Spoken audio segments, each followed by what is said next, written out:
जे बोलायचं होतं ते भर पावसात मी शिवाजी पार्कला बोललेलो आहे आणि आता तेच बोलत बोलत पुढे जाणार आहे. आज ज्या एका उत्साहाने आणि प्रेरणेने तुम्ही शिवसेनेत आलेला आहात, मी दसरा मेळाव्यात जे बोललो होतो, काही जणांनी मला सांगितले की पुढचा कार्यक्रम तुम्ही काय देणार.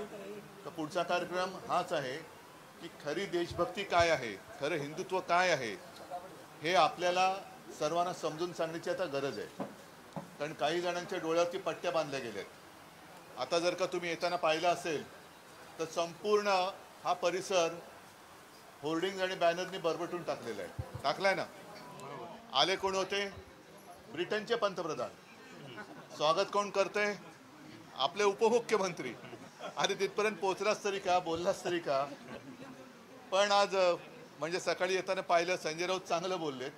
म्हणजे त्या बॅनरकडे बघितल्यानंतर असं वाटतं की त्या ब्रिटनच्या पंतप्रधानांनीच बिंदेसेनेत प्रवेश केलाय की काय, काय सांगता येत नाही.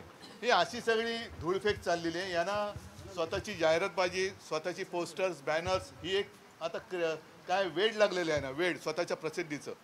शेतकरी तिकडे आक्रोश करतोय, त्याला मोठ्या मुश्किलीने काहीतरी सगळं लबाड म्हणजे फसवणुकीचं पॅकेज. उद्या मी त्याचा समाचार घेणार आहे. मराठवाड्याचा मोर्चा मी चाललेलो आहे. पण एक वेळ लागले सगळ्या मंत्र्यांना की स्वतःच्या प्रसिद्धीचं. अरे कामं केली तर प्रसिद्धीची गरज लागत नाही. लोक आपणहून स्वतःहून तुम्हाला दाद देतात आणि तुमचं कौतुक करतात. पण ती वृत्ती यांच्याकडे राहिलेली नाही, म्हणून यांना सगळी पोस्टरबाजी करायची. असो, आज मला बरं वाटलं की या सगळ्या परिसरातले लोक, विजय, तुम्ही, अल्पेश, तुम्ही सगळेजण, आणखीन बाकीच्यांची सगळ्यांची नावं घेत बसत नाही, सगळे शिवसैनिकच आहेत. तुम्ही शिवसेना या सगळ्या संघर्षाच्या काळामध्ये खरी शिवसेना काय आहे ते दाखवून देतात.